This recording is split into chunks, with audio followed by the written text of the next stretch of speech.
calling the Office for Alumni Relations at GW. So we cannot provide any contact information from or of another alum. You can try to check our alumni directory.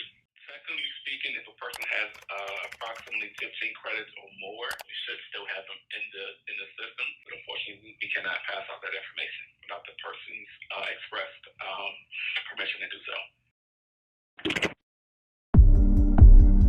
What would you do if your best friend suddenly disappeared? This was the case at the George Washington University, where a 19-year-old international student vanished after his freshman year in 2016. What he left behind were dead social media accounts and a group of friends who are still hoping for his return. This is the missing case of Edward Zlatarev.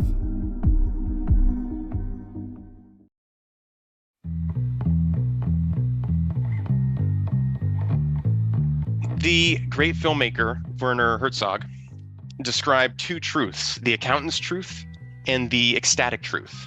And Ed was an embodiment of the ecstatic truth. Eccentric, a wild card.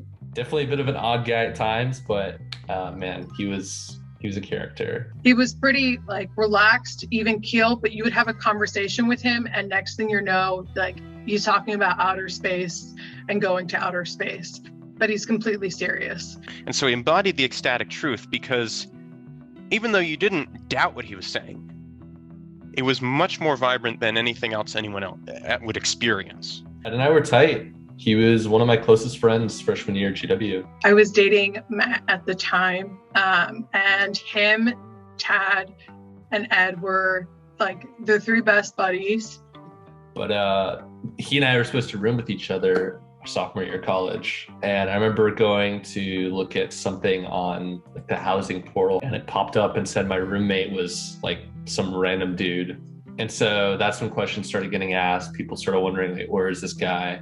And I think that was kind of the beginning of the end. This is not the same thing as what people would say is being ghosted. It's not the same thing as being ghosted, because Ed was a very close friend. We talked to him probably every single day.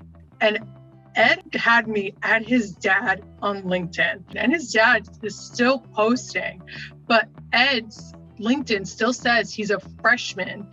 We tried calling his dad, and we never really got any answers. He would not be straightforward about what Ed was doing, where Ed was, how he was doing. And this, to the best of my memory, is what Ed's father said. And the last thing he said was, Ed will be in touch with you shortly, and I'll let him explain what happened.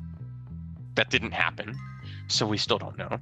And then we called the landline. I think we talked to his mom or something, and she didn't really say anything. We were like, is this guy even alive anymore? Because we talked to all these people around him, but we never could actually talk to him for some reason. In addition to considering more extreme options, like a private investigator, we were also considering taking the trip to Connecticut, which is the state of Ed, and checking in on him ourselves, because we were also concerned.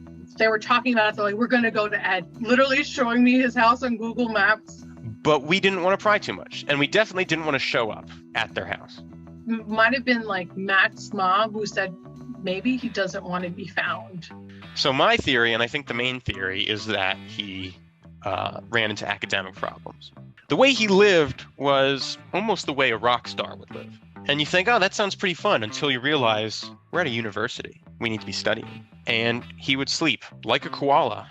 Sometimes his nights were days, and his days were nights. And he would sleep during the day. We don't know how many classes he missed, but we do suspect that he missed many classes. One of the last things I heard from him in person was after our spring semester finals, and he took an IA final, International Affairs final. We were asking him, what was the prompt? And he said, I didn't focus on the prompt, so I just wrote what I wanted to. That is the evidence I have that he wasn't a star student. And that may have actually led to him disappearing.